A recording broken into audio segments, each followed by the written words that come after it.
Hey everyone, and welcome to this explainer. Today, we're zooming way out. We're not just looking at Earth as some random rock spinning in space. No, we are looking at the ultimate survivor of a 14 billion-year cosmic saga.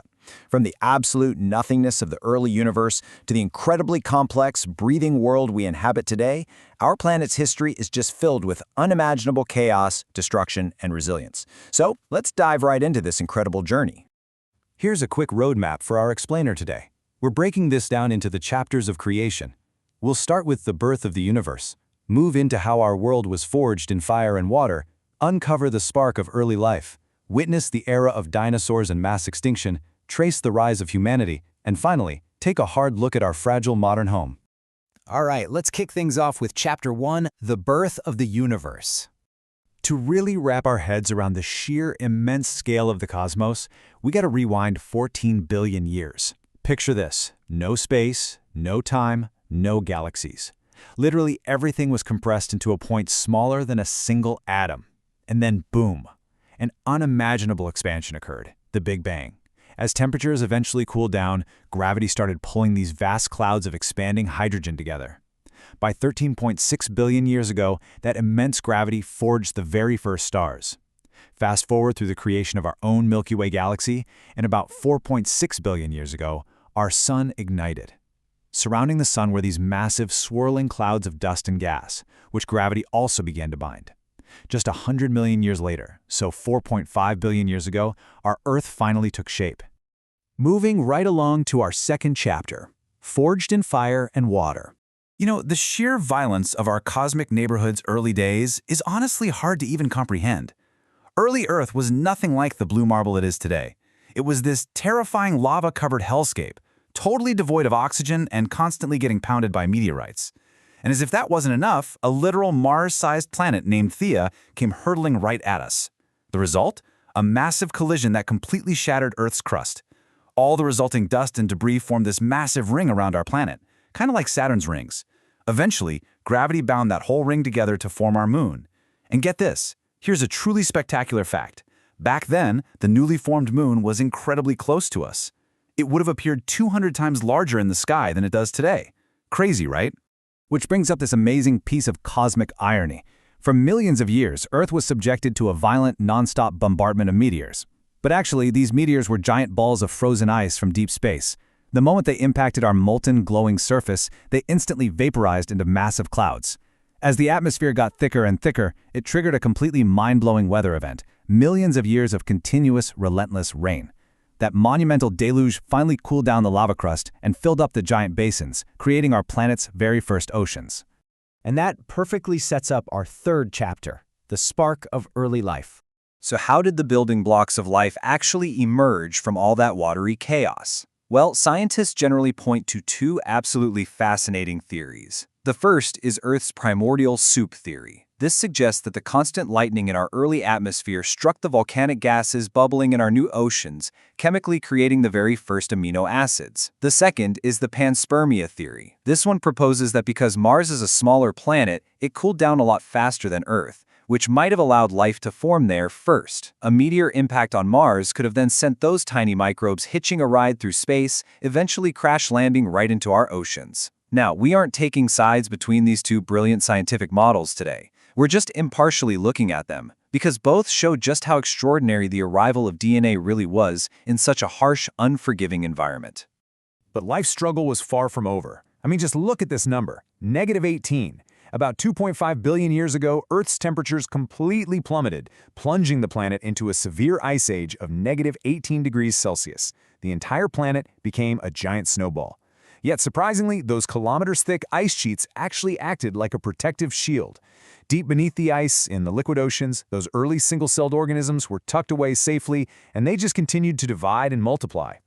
Eventually, volcanic activity pumped enough carbon dioxide into the air to warm the planet back up and melt the ice. As life in those oceans really started to flourish, organisms began to change through genetic mutation. Basically, a mutation is just an error during DNA replication. When DNA tries to repair itself and makes a mistake, it creates a brand new biological sequence. So, the absolutely crucial point here is that these exact genetic errors were incredibly advantageous. They were the very things that allowed early underwater organisms to adapt, eventually grow limbs, and make that brave, monumental evolutionary jump onto land as the very first amphibians. And because all life on Earth stems from those exact early single-celled ancestors, we are deeply, literally connected to everything around us. Check out this mind-blowing fact. Human DNA is still a 50% match with a banana. Seriously, we all share the exact same microscopic origins. How wild is that? All right, let's turn the page to Chapter 4, Dinosaurs and Mass Extinction. Starting around 230 million years ago, those pioneering land-walking amphibians evolved into massive dinosaurs, and they absolutely ruled everywhere, the land, the sea, and the air. But 65 million years ago came a catastrophic turning point. Just absorb this staggering number for a second. 22,000. That is the speed in miles per hour of a massive 27-kilometer-wide asteroid tearing through the vacuum of space on a direct, unavoidable collision course with Earth. The impact itself was a literal apocalyptic nightmare. It set off a terrifying chain reaction of destruction. This asteroid was moving so fast, it crossed the entire Atlantic Ocean in just 4 minutes.